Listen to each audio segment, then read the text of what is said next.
وأشهد أن محمدا عبده ورسوله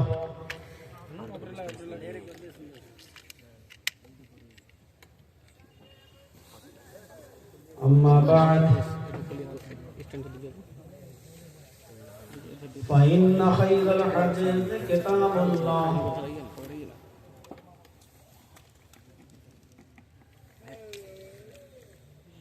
وخير الهدي هدي محمد صلى الله عليه وسلم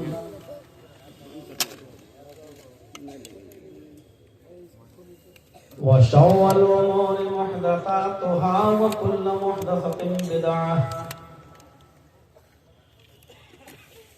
وكل بدعة ضلالة وكل ضلالة في النار. أعوذ بالله من الشيطان الرجيم. بسم الله الرحمن الرحيم.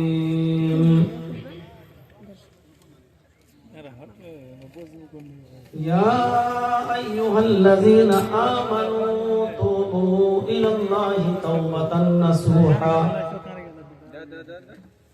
عسى ربكم أن يكفر عنكم سيئاتكم ويدخلكم جنات تجري من تحتها الأنهار. رب اشرح لي صدري ويسر لي أمري واحلل عقدة من لساني يفقهوا قولي.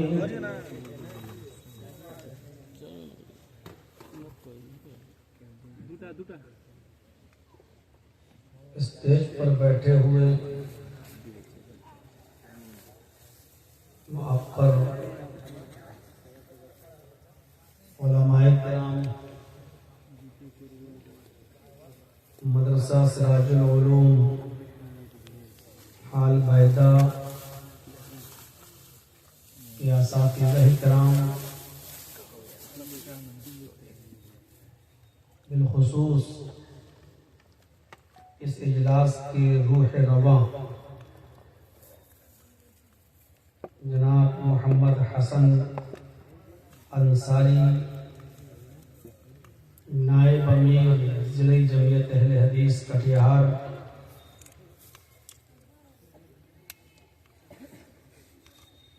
ہمارے رفیق سفر جو مجھ کو اپنے ساتھ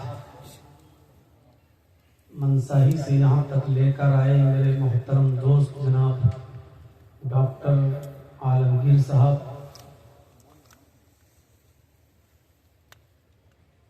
اس گاؤں کے مکھیا جی اور دیگر سمانت اور معزز شخصیات، حال بائدہ ڈسٹرکٹ کٹیہار اور اس کے اطراف و اکناف سے تشریف لائے ہوئے معزز سامعین حضرات، اسلامی خواتین، ماں اور بہنوں، نوجوانوں، عزیز بچوں،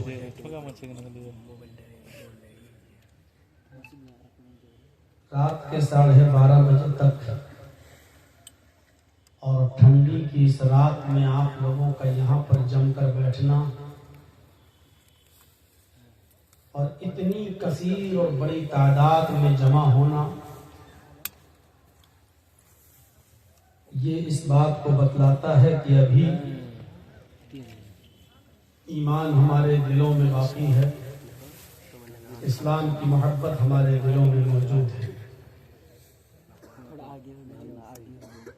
خوشی ہوئی اس مدرسے کو کے طلباء کو دیکھ کر، اور جن بچوں نے حفظ مکمل کیا ان کے سروں پر دستار فضیلت کو دیکھ کر یقیناً یہ ان بچوں کے لیے بھی